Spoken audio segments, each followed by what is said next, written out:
I had a colonoscopy recently. This is that story. I live in Ontario, Canada, and apparently when you turn 50, which I did last year, the government starts bombarding you with letters telling you to get various medical tests. One of my letters told me I should get a colonoscopy to check for cancer or polyps or other issues. This letter is a suggestion, not a summons. It was tempting to ignore it because medical stuff sucks. But I live with a housemate, Bern, and we co-parent a cat. I owe it to them to take care of my health so as not to put stress on the household. The first step in the colonoscopy process was to have a consultation with the doctor who would be doing the procedure. To be honest, I was so nervous that most of this appointment is a blur for me. I think she asked me some questions about my health and stuff. I vaguely remember her saying that I would have to fast for a day before the colonoscopy and that the procedure itself would take maybe an hour. She definitely claimed that although I would be only halfway sedated, the sedation would take away my anxiety and I'd barely know what was going on, which I felt highly skeptical about, but okay. She said I would need to book my appointment for a day when someone could come and bring me home because I might still be loopy from the sedatives. Then the doctor invited me to ask any questions I might have. My mind went blank. I ended up asking if her skill at maneuvering a camera around the twists and turns of people's intestines translated to her being super good at video games. She laughed and said she's not really a gamer, so she didn't know. And then I thanked her and went home. That preliminary appointment was in August. I ended up not booking my colonoscopy until a few days before Christmas because that's when Bern had time off work and would be able to take care of me. The clinic emailed me instructions for how to prep for the procedure. A week before my colonoscopy, in accordance with the prep instructions, I bought some Dulcolax brand laxative pills and a second laxative called Peg-Lite that comes in the form of a little pile of powder in a 4-liter plastic jug. I think these items cost me $40 or $50 altogether. 5 days before my colonoscopy, I stopped taking any iron or fiber supplements or consuming any leafy greens, nuts, berries, grapes, or seeds, and also avoided taking any ibuprofen or other blood thinners. A couple of days before my colonoscopy, I ordered groceries for the household and made sure to include a ton of clear beverages to drink during my fast. But nothing red or purple. Apparently something about red food dye can mess up the test. And I bought some extra toilet paper just in case. I ate my last solid food around 9 a.m. the day before my appointment, 2 fried eggs. Normally I would eat a bigger and more elaborate breakfast than that, but the prep instructions were very specific. Let me just say, I was really dreading the fasting. My housemate Bern can eat a meal and feel satisfied for hours after, but I'm a person who can go to an all-you-can-eat buffet, eat until my stomach feels like it might burst, and then need a snack as soon as I get home. When I'm really hungry, sometimes my stomach cramps so hard I can't stand up straight. But, you gotta do what you gotta do. It helps that I had nowhere to go that day, and also that I'm on a super nocturnal sleep schedule lately. After I ate my 2 fried eggs at 9 a.m., I slept a good chunk of the day away. When I woke up, I lay around drinking juice, watching Netflix, and just generally conserving my energy. At 5 p.m. it was time to start cleaning out my insides by inducing a literal shitstorm. Our place has more than one bathroom, so I told Bern that from 5 p.m. until my appointment the next day, the bathroom nearest to my room would need to be exclusively mine. I needed to know that I could run there any time I needed to and always find it unoccupied. I left the bathroom light on so I wouldn't be groping for the switch later under duress, and I preemptively put the toilet lid up for easy access. Also, although my personal style skews masculine these days, I dug up an old miniskirt I hadn't given away yet and put that on with nothing underneath, also for easy access.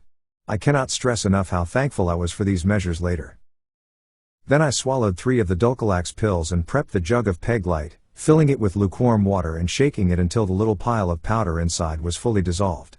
At 6 p.m., an hour after taking the Dulcolax tablets, I was supposed to start drinking a cup of the Peg-Lite solution every 10 minutes until half the jug was used up, 8 cups in all. Nothing anywhere in the instructions said how long it would take for the Dulcolax or Peg-Lite to kick in. Also, I seriously doubted I could drink 2 liters of liquid in an hour like the instructions said. I didn't want to fail at the prep process, but could my stomach even hold that much water? I was feeling a lot of anxiety about what was about to happen. Well, I managed to drink the entire 8 cups of liquid. I think it helped that I was doing it on an absolutely empty stomach. The Peg-Lite tasted somewhat chemically and bitter, but not so gross that I couldn't chug it down. At first, all that drinking just made me have to pee a bunch and I wondered if the Peg-Lite was even working. After my 7th glass, the shitstorm hit hard. I was running to the bathroom every few minutes. By a few bathroom trips in, it was pretty much just water coming out of my butt. Vast, unbelievable amounts of water. And, apologies in advance for the mental picture, but I want to be accurate here. For some reason this water was neon yellow. About an hour after I'd drunk the 8th and final glass of Peg Light, my bowels settled down and I was able to get comfy in bed and keep watching Netflix. I made sure to keep on drinking lots of juice and Gatorade to stay hydrated. The next morning I had to wake up 5 hours before my appointment and chug the remaining half of the Peg Light the same way, a cup every 10 minutes.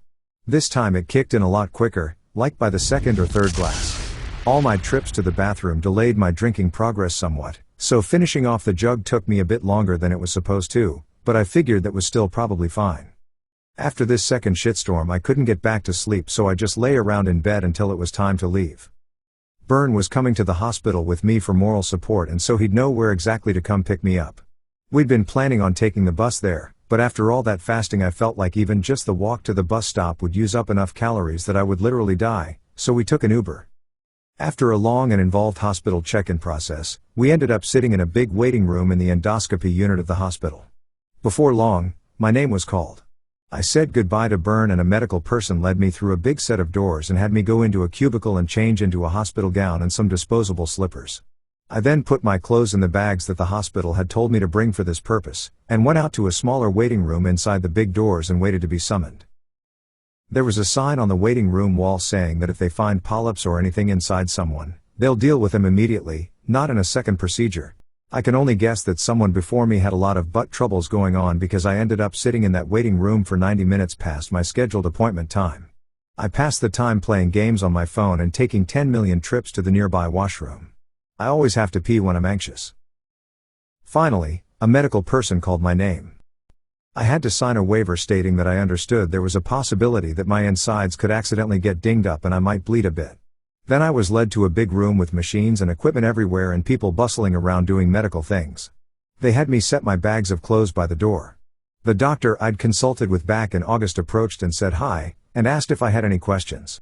I couldn't think of any, so she just gestured toward a hospital bed sitting in the middle of some machines and things. I hopped up on the bed and laid myself back against the pillow. To my left, there was a woman who introduced herself as an anesthesiologist and started tying a rubber tourniquet around my left arm. I asked where exactly the IV was going to go and she said she'd be putting it in the back of my hand. There was also a nurse or technician or something on my other side, doing stuff to my right arm. She put a plastic clip on my thumb that I think measures blood oxygen levels and takes my pulse, and she put a cuff on my upper arm and started taking my blood pressure. I'll be honest, having two medical people manipulating my body at once made me feel a bit like a piece of meat and gave me some panicky feelings. Everyone seemed friendly and kind, and I think if I'd asked them to take turns with their tasks they might have said okay, but ultimately I decided to just tough it out so I'd be done faster and could finally eat something. I did say to the anesthesiologist, "Give me a heads up before you stick me," and she said of course.